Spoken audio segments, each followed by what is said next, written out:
ये है दुनिया का सबसे छोटा देश। मैं मजाक नहीं कर रहा, ये वाकई दुनिया का सबसे छोटा देश है। ये इंग्लैंड से महज 10 किलोमीटर की दूरी पर है, जिसे सीलैंड के नाम से जाना जाता है। सिर्फ 250 मीटर एरिया होने के बावजूद इस देश का अपना झंडा है, खुद की करेंसी है और पासपोर्ट भी है। आखिर कैसे 2 पिलर पर बना प्लेटफॉर्म एक देश में बदल गया, आइए जानते हैं पूरी कहानी। दरअसल इसे वर्ल्ड वॉर 2 के दौरान ब्रिटिश फौज के इस्तेमाल के लिए बनाया गया था। इस प्लेटफॉर्म पर एंटी एयरक्राफ्ट गन्स तैनात रहती थी, ताकि जर्मन जहाज हमला करने आए तो उनसे निपटा जा सके। इस किले को अंग्रेज रफ्स टावर कहते थे। वही जब वर्ल्ड वॉर 2 खत्म हुआ तो ये किसी काम का नहीं रहा, इसीलिए इसे यूं ही वीरान छोड़ दिया गया। कुछ अरसा बीत गया, फिर साल 1966 में पैडी रॉय बेट्स नाम का एक शख्स, जो कि ब्रिटिश आर्मी में मेजर रह चुका था, अपनी नाव लेकर समंदर की सैर पर निकलता है। किनारे से कुछ 20 किलोमीटर दूर जाने पर उसे ये प्लेटफॉर्म दिखता है। फौजी जोश के साथ साथ फौज वाली अरियल बुद्धि उसके पास तो थी ही, फिर क्या था, वो इस पर चढ़कर इसे अपने कब्जे में ले लेता है।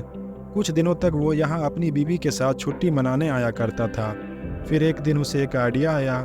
वो अपने सारे दोस्तों के साथ यहाँ आता है और ये ऐलान करता है कि अब ये एक नया देश है और इसका नाम है सीलैंड, और खुद को यहाँ का प्रिंस घोषित किया।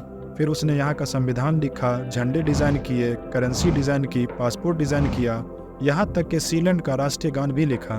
फिर उसे एक और आइडिया आया। उस दौर में ब्रिटेन में सिर्फ एक रेडियो चैनल हुआ करता था, BBC।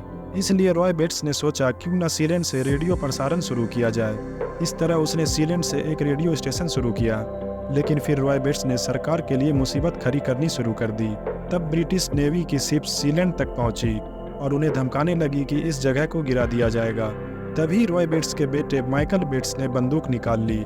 फिर ब्रिटेन सरकार ने माइकल को गिरफ्तार कर लिया। लेकिन जब मुकदमा शुरू हुआ तो कोर्ट ने माइकल को अपराधी मानने से इनकार कर दिया। इसके पीछे वजह यह थी, ब्रिटेन की समुद्री सीमा महज 6 किलोमीटर तक के इलाके तक थी, यानी सीलैंड ब्रिटेन की सीमा में नहीं आता था।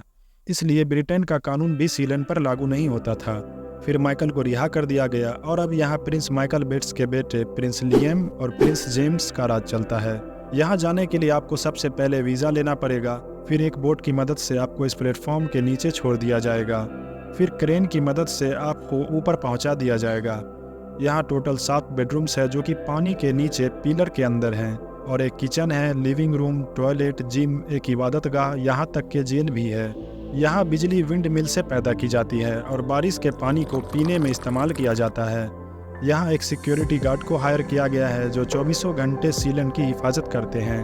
हालांकि यूके ने इस जगह को एक देश के रूप में मान्यता नहीं दी है, मगर प्रिंस लियम का कहना है उन्हें इससे कोई फ़र्क नहीं पड़ता।